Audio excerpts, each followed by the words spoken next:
Le luci del laboratorio scintillavano sul collier di zaffiri che Lucas teneva nella mano tremante. Era il culmine di mesi di meticoloso impegno, un pezzo destinato a simboleggiare l'amore eterno, creato per un cliente di alto profilo. Eppure, mentre Lucas fissava lo splendido gioiello, la sua bellezza gli sembrava vuota. Il familiare ronzio delle macchine del laboratorio amplificava solo la tempesta che infuriava dentro di lui. Poco prima aveva scoperto il test di gravidanza nel cestino, una rivelazione silenziosa che aveva fatto girare il suo mondo. 2 linee rosa, positivo. Un'ondata di emozioni, gioia, confusione e speranza lo avevano invaso. Ma non c'era stata alcuna celebrazione nella voce di Emma, nessun sussurro entusiasta di un bambino in arrivo. Non glielo aveva detto, l'aveva nascosto, e Lucas non poteva scrollarsi di dosso la sensazione che quel segreto portasse una verità più oscura. Il petto gli si strinse mentre rivedeva i sottili cambiamenti nel comportamento di Emma negli ultimi mesi. Le sue improvvise assenze, i toni sommessi delle sue conversazioni quando Eric entrava nella stanza, il modo in cui la sua risata sembrava riservata ai momenti in cui Lucas non era presente. Il comportamento attento di suo fratello ora gli sembrava soffocantemente deliberato. Lucas strinse più forte il collier, i bordi affilati dell'incastonatura che gli penetravano nel palmo. Questa non era la vita che aveva costruito con Emma, quella che si erano promessi l'un l'altro. Un'angoscia lenta si posò su di lui, mescolata a un bagliore di rabbia che si accendeva nel profondo. Qualcosa andava terribilmente storto e Lucas aveva finito di ignorare i segnali. Il primo accenno di tradimento era arrivato in modo abbastanza innocuo, un commento passeggero da un cliente.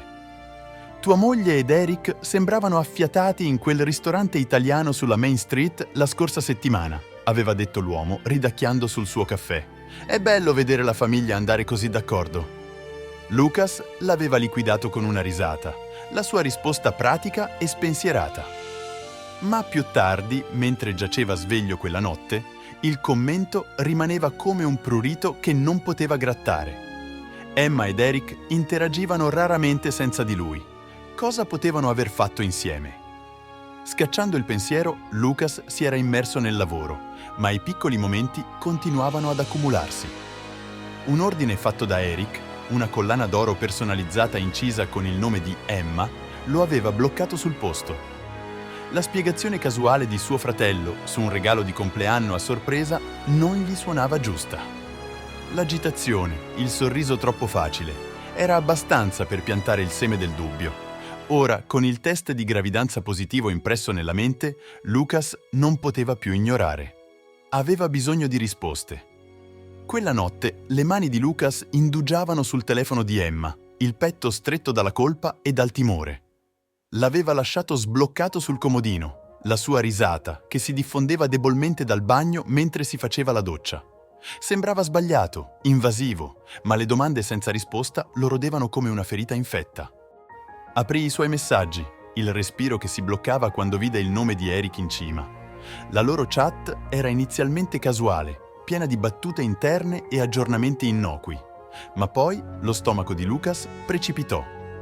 Abbiamo bisogno di parlare di questo prima che Lucas lo scopra. È troppo presto per dire qualcosa, non ha bisogno di saperlo ancora. Hai fatto per me più di quanto lui abbia mai potuto. Le mani di Lucas tremavano mentre leggeva i messaggi, le parole che si offuscavano mentre la rabbia lo travolgeva. Sbatté il telefono e uscì furioso dalla stanza, il cuore che gli pulsava nelle orecchie. Emma emerse pochi istanti dopo, il sorriso che svaniva quando notò la sua espressione. «Lucas, cosa c'è che non va?» Si voltò verso di lei, la voce pericolosamente bassa. «Perché non me lo dici tu?» La sua confusione si trasformò rapidamente in panico, gli occhi che correvano verso il suo telefono. Aprì la bocca per rispondere, ma Lucas la interruppe. «Non mentirmi, Emma, so dei messaggi, so di Eric e so che hai nascosto la gravidanza». Il viso di Emma impallidì. Per un momento il silenzio si allungò tra di loro, teso e soffocante. Poi, con una voce tremante di disperazione, sussurrò: «Lucas, non è come pensi». Ma era troppo tardi. Lucas aveva visto abbastanza. Lucas dormì a malapena quella notte, il peso del tradimento di Emma che lo schiacciava come una coperta soffocante. Era uscito di casa per schiarirsi le idee, camminando senza meta per le strade gelide, ma nessuna quantità di aria fredda poteva calmare il fuoco che ardeva dentro di lui. Quando l'alba arrivò, Lucas aveva deciso di scoprire tutta la verità e di tenere tutti responsabili. L'opportunità arrivò prima del previsto. Il compleanno di Emma era la sera seguente, una cena in famiglia pianificata a casa dei suoi genitori. In apparenza doveva essere un ritrovo gioioso, una celebrazione del giorno di Emma. Ma per Lucas era il palcoscenico perfetto per svelare la rete di bugie. La tavola era apparecchiata alla perfezione, il caldo profumo di pollo arrosto e torta di mele che si diffondeva nell'aria. La madre di Lucas si affaccendava sorridente mentre serviva il pasto. Eric era già seduto, irradiando la sua solita sicurezza mentre rideva con il loro padre. Emma sedeva di fronte a Lucas, il sorriso dolce ma teso, le dita che torcevano nervosamente il tovagliolo in grembo. Lucas osservava tutto in silenzio, la mascella serrata. La farsa lo irritava. Ogni risata, ogni brindisi, un beffardo promemoria dell'inganno che aveva scoperto. Mentre il pasto iniziava, Lucas decise di sondare il terreno. «Allora, Emma», disse casualmente, sollevando il bicchiere di vino, «perché stasera non bevi?» La domanda cadde come un macigno, interrompendo la conversazione a metà. Emma si irrigidì, un lieve rossore che le saliva alle guance mentre forzava un sorriso. «Semplicemente non ne ho voglia», rispose leggera, il tono che non tradiva i suoi nervi. Lucas annuì lentamente, lo sguardo che tagliava verso Eric. La mano di suo fratello si strinse brevemente sul bicchiere, il movimento sottile ma evidente. «Strano», continuò Lucas, la voce pericolosamente calma. «È quasi come se fossi incinta». Il silenzio che seguì fu assordante. Forchette sospese a mezz'aria, bicchieri non toccati. E poi, con una risata fragile, Emma lo confermò. «Sì, Lucas», disse, la voce esageratamente allegra. «Volevo dirtelo stasera. Sorpresa! Stiamo avendo un bambino!» Lucas scrutò la stanza, notando come i suoi genitori si scambiassero sguardi tesi. Il viso di Eric era impallidito, il sorriso che vacillava mentre prendeva l'acqua. «Tutti lo sapevano già, vero?» disse Lucas piano, le parole affilate come coltelli. «Tranne me». Il sorriso di Emma vacillò, le mani tremanti mentre le posava sul tavolo. «Lucas, non è così», disse, ma lui la interruppe, la voce che saliva con una furia a stento contenuta. «È di Eric?» Le parole detonarono al tavolo, il loro impatto che frantumava la fragile apparenza di normalità. Eric si soffocò con il vino, tossendo violentemente mentre il loro padre tuonava incredulo. «Lucas!» Il viso di Emma perse ogni colore. «Come osi?» sibilò, la voce tremante. «Come oso?» ruggì Lucas sbattendo la mano sul tavolo. «Oso perché so. Ho visto i messaggi tra voi due, i segreti, le bugie. Non insultarmi fingendo che non ci sia nulla». Eric ritrovò la voce, balbettando debolmente. «Lucas, stai esagerando!» «Davvero!» gridò Lucas, la rabbia finalmente liberata. «Dimmi, Eric, dimmi perché ti sei intrufolato con mia moglie, perché il tuo nome continua ad apparire nei suoi messaggi, perché tu sapevi della gravidanza prima di me». Eric rimase congelato, il viso cenerino. Emma scoppiò in lacrime, i singhiozzi che riempivano il silenzio teso. I loro genitori si affannarono per intervenire, le voci un miscuglio di suppliche disperate per la calma. Ma Lucas non aveva finito. «Nessuno di voi», disse, la voce ora più quieta ma intrisa di veleno, «ha avuto la decenza di dirmi la verità. Tutti sapevate, eppure siete stati lì a fare la famiglia felice mentre mi pugnalavate alle spalle». «Lucas», iniziò sua madre, il tono condiscendente, «le famiglie attraversano momenti difficili. Possiamo superare questo insieme». «Non parlarmi di famiglia». La voce di Lucas era gelida, definitiva. «Non dopo questo». Si alzò bruscamente, la sedia che strisciava rumorosamente sul pavimento. «Quando il bambino nascerà, ci sarà un test del DNA. dichiarò, lo sguardo fisso su Eric, e se è tuo potete entrambi andare al diavolo. I giorni che seguirono furono un turbine di caos. Lucas non perse tempo a tagliare i ponti. Firmò la cessione della sua quota dell'azienda di famiglia, impacchettò le sue cose e lasciò la casa che una volta era stata il suo santuario. Il suo matrimonio era finito, la fiducia nella sua famiglia irrevocabilmente distrutta. Ma Lucas non era finito, non ancora. Dalle ceneri del tradimento iniziò a ricostruire non solo la sua vita, ma anche la sua eredità. Riversò la sua energia nella creazione di una nuova azienda di gioielli, una che avrebbe rivaleggiato con l'impero che aveva lasciato alle spalle. E mentre lavorava instancabilmente, un piano iniziò a formarsi nella sua mente. Non si trattava solo di andare avanti, si trattava di vendetta. Lucas era sempre stato metodico, la mente costruita per la precisione e il dettaglio. Era ciò che lo rendeva un maestro gioielliere, ciò che una volta aveva fatto prosperare l'azienda di famiglia sotto la sua guida. Ora, quella stessa natura meticolosa divenne la sua arma. Non agì d'impulso, non si scagliò avventatamente. La vendetta avrebbe richiesto tempo, sarebbe stata devastante, e quando sarebbe arrivata, Eric ed Emma non l'avrebbero vista arrivare. Iniziò dalle fondamenta, tagliando la sua dipendenza dall'azienda di famiglia e creando qualcosa di nuovo. Nel giro di poche settimane, Lucas registrò una nuova azienda di gioielli a suo nome, utilizzando i suoi risparmi personali e assicurandosi alcuni investitori discreti. Questi non erano semplici finanziatori casuali. Erano figure chiave nell'industria, persone che rispettavano l'artigianalità e la visione di Lucas. Poi iniziò a reclutare. Lucas contattò ex dipendenti dell'azienda di famiglia, puntando su coloro che avevano lavorato a stretto contatto con lui. Designer che ammiravano la sua arte, responsabili delle vendite frustrati dall'arroganza di Eric e capi produzione stanchi della disorganizzazione sotto la leadership di Eric. La sua proposta era semplice: libertà, opportunità e la possibilità di costruire qualcosa di straordinario. Funzionò. Uno dopo l'altro defezionarono. Nel giro di 3 mesi, Lucas aveva sottratto alcune delle risorse più talentuose dell'azienda di famiglia, lasciando Eric a correre ai ripari. Ma Lucas non si accontentava di prendere solo il personale, voleva i clienti. Lo stile di gestione di Eric, o la sua mancanza, divenne il più grande alleato di Lucas. Mentre Eric si crogiolava nella sua nuova autorità, godendosi la posizione di capo dell'azienda, iniziarono a formarsi crepe. Le scadenze venivano mancate, gli ordini gestiti male, i clienti di lunga data si irritavano per il servizio scadente e la mancanza di professionalità. Lucas vide l'opportunità e si mosse rapidamente. Contattò quegli stessi clienti, offrendo loro il servizio impareggiabile che avevano una volta apprezzato quando Lucas era al comando. La sua proposta era personale. Ogni pezzo di gioielleria sarebbe stato un capolavoro, ogni ordine consegnato puntualmente. Trattava ogni cliente come se fosse il più importante, in netto contrasto con l'atteggiamento sprezzante che avevano sopportato sotto Eric. Non ci volle molto per convincerli.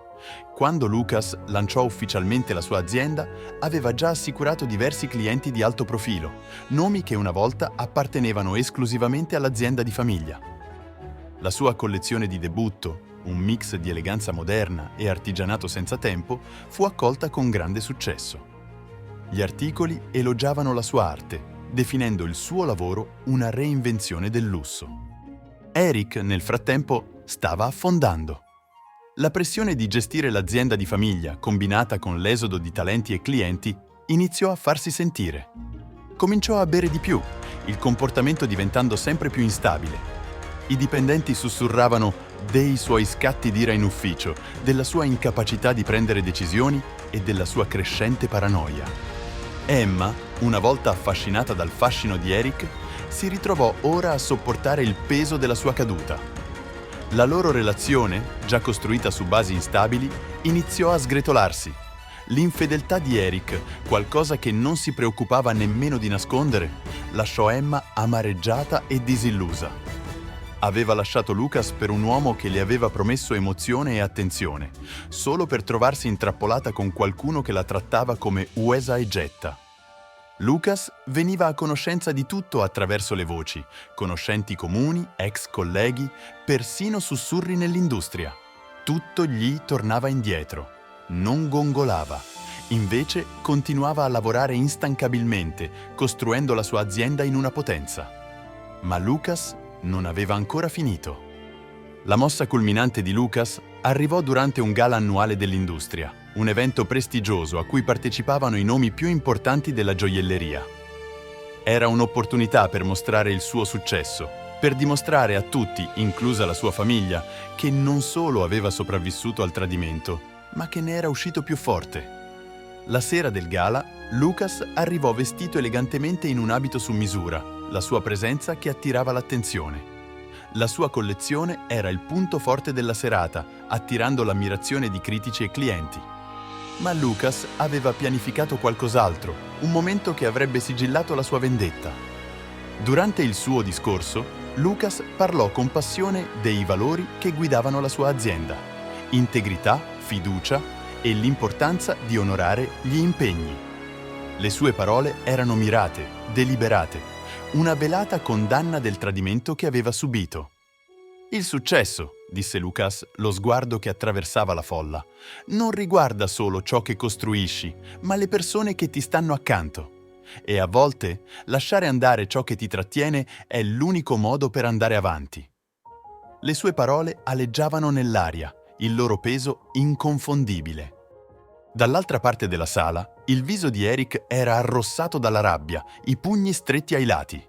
Emma, in piedi accanto a lui, distolse lo sguardo, incapace di incontrare gli occhi di Lucas. Ma il vero climax arrivò quando Lucas svelò la sua ultima collezione, una collaborazione con uno dei designer più ambiti dell'industria. La partnership era stata tenuta segreta, una mossa strategica per oscurare qualsiasi offerta della sua ex azienda. La reazione fu esplosiva, con i clienti che si affollavano intorno a Lucas, ansiosi di fare ordini. L'azienda di Eric, già sull'orlo del collasso, non poteva competere. Pochi mesi dopo, l'azienda di famiglia dichiarò ufficialmente bancarotta, l'eredità costruita dai genitori di Lucas ora sgretolata sotto la cattiva gestione di Eric. Lucas, tuttavia, non provò alcuna simpatia. Eric, sconfitto e umiliato, scomparve dalla scena pubblica, ritirandosi nell'oscurità. Emma, lasciata a crescere suo figlio da sola, contattò Lucas una volta, con un'email in cui si scusava per tutto ciò che aveva fatto, implorando perdono. Lucas non rispose mai. I suoi genitori, una volta così leali a Eric, ora vivevano in silenzioso rimorso. La perdita della loro azienda, unita alle relazioni fratturate nella loro famiglia, li aveva lasciati isolati e distrutti. Quanto a Lucas, prosperava. La sua azienda divenne un faro di eccellenza, una testimonianza della sua resilienza e determinazione. Sebbene le cicatrici del tradimento sarebbero rimaste per sempre, Lucas trovò conforto nella vita che aveva ricostruito, una vita definita dalla forza, dal successo e dalla consapevolezza di essere risorto al di sopra di tutto. Lucas si appoggiò alla finestra dal pavimento al soffitto del suo ufficio, osservando la città brulicante sotto di lui. Lo skyline scintillava sotto le luci serali, un testamento alla vivacità che ora sentiva nella sua vita. La sua nuova azienda stava prosperando oltre le sue più rosee aspettative. Ordini arrivavano da tutto il mondo e ogni pezzo che progettava sembrava un trionfo personale sul passato. Ma nonostante il suo successo, c'erano momenti in cui le ombre del tradimento si insinuavano ancora nei suoi pensieri. A tarda notte, quando il mondo era silenzioso, Lucas ricordava le cene in famiglia, le risate che una volta riecheggiavano nella casa dei suoi genitori, la fiducia che aveva riposto in Emma ed Eric. Quei ricordi, agrodolci e taglienti, gli ricordavano tutto ciò che aveva perso e tutto ciò che aveva guadagnato allontanandosi. Un pomeriggio, mentre Lucas stava finalizzando i disegni per la sua prossima collezione, la sua assistente bussò alla porta. «Signor Grayson», disse, il tono esitante, «c'è qualcuno qui per vederla. Non ha un appuntamento, ma dice che è importante». Lucas alzò un sopracciglio. «Chi è?» L'assistente si agitò a disagio. «È Emma!» Lucas non vedeva Emma da quando il divorzio era stato finalizzato. Aveva evitato qualsiasi notizia su di lei, rifiutando di permetterle di avere ancora potere su di lui. Ma ora, mentre stava sulla soglia del suo ufficio, provò un misto di emozioni: rabbia, pietà e, inaspettatamente, indifferenza. Emma appariva diversa. I suoi occhi una volta luminosi erano spenti, la postura sconfitta. Teneva stretta una piccola borsa, come se vi si aggrappasse per supporto. «Lucas», iniziò, la voce morbida, quasi supplichevole. «So di non avere il diritto di essere qui, ma non sapevo dove altro andare». Lucas si appoggiò allo schienale della sedia, l'espressione imperscrutabile. «Hai già preso tutto ciò che volevi da me, Emma. Cos'altro potresti mai volere?» Emma trasalì, ma non replicò. «Ho commesso un errore», disse piano. «Lasciarti, fidarmi di Eric, è stata la peggior decisione della mia vita». Lucas non disse nulla, lasciando che le sue parole aleggiassero nell'aria. «Se n'è andato», continuò Emma, la voce che si spezzava. «Eric mi ha lasciata. Se n'è andato via da me e dal bambino. Pensavo che mi amasse, ma mi ha usata, Lucas, proprio come ha usato te». Lucas la fissò, la mascella che si serrava. Una parte di lui voleva scagliarsi contro di lei, ricordarle che questa era la vita che aveva scelto. Ma un'altra parte, quella che era sempre stata più forte della sua rabbia, rimase in silenzio. «Non mi aspetto il perdono», disse Emma, le lacrime che le scorrevano sul viso. «Volevo solo che tu lo sapessi, che ora vedo tutto. Tutto ciò di cui mi avevi avvertito, tutto ciò da cui hai cercato di proteggermi. Lo vedo e mi dispiace». Lucas si alzò, la sua alta figura che gettava un'ombra nella stanza mentre si avvicinava alla finestra. Non guardò Emma mentre parlava, la voce bassa e ferma. «Pensi che questo migliori le cose? Che le tue scuse cancellino quello che mi hai fatto?» «No», sussurrò Emma, la voce tremante. «Non lo penso, ma avevo bisogno di dirlo comunque». Lucas si girò per affrontarla, lo sguardo penetrante. «Hai distrutto tutto, Emma. La mia fiducia, la mia famiglia, la mia vita. E per cosa? Un uomo che non ha nemmeno avuto la decenza di restare quando le cose si sono fatte difficili». Emma annuì, le lacrime che cadevano copiose. «Merito la tua rabbia, Lucas, merito tutto». Per un lungo momento Lucas non disse nulla. Poi, con un respiro profondo, tornò alla scrivania e si sedette. «Non sono più arrabbiato», disse infine, «perché sono andato avanti. Tu ed Eric non mi controllate più, non più». Le spalle di Emma si afflosciarono, sollievo e dolore impressi sul suo viso. «Grazie», sussurrò. Ma mentre si voltava per andarsene, la voce di Lucas la fermò. «Emma?» Si girò, gli occhi spalancati. «Questo non cambia nulla. È finita. Non tornare più qui». Emma annuì, l'espressione un misto di comprensione e sofferenza. Senza aggiungere altro, uscì dall'ufficio, lasciando Lucas solo con la soddisfazione silenziosa di sapere di aver avuto l'ultima parola. I mesi che seguirono furono un vortice di successo. L'azienda di Lucas crebbe esponenzialmente, i suoi design esposti in gallerie prestigiose e indossati da celebrità sui red carpet. Il suo nome divenne sinonimo di innovazione ed eccellenza, in netto contrasto con la reputazione in declino dell'azienda di famiglia che aveva lasciato. Sebbene non cercasse informazioni su Eric o sui suoi genitori, queste gli arrivavano attraverso contatti comuni. Eric era sprofondato nell'oscurità, la sua arroganza e sconsideratezza lasciandolo senza nulla. I loro genitori, una volta così orgogliosi della loro eredità, ora vivevano in silenziosa vergogna, la loro ricchezza prosciugata dai fallimenti di Eric. Lucas, tuttavia, si rifiutò di lasciare che la loro rovina lo consumasse. Era risorto dalle ceneri del tradimento, creando una vita più forte, più brillante e interamente sua.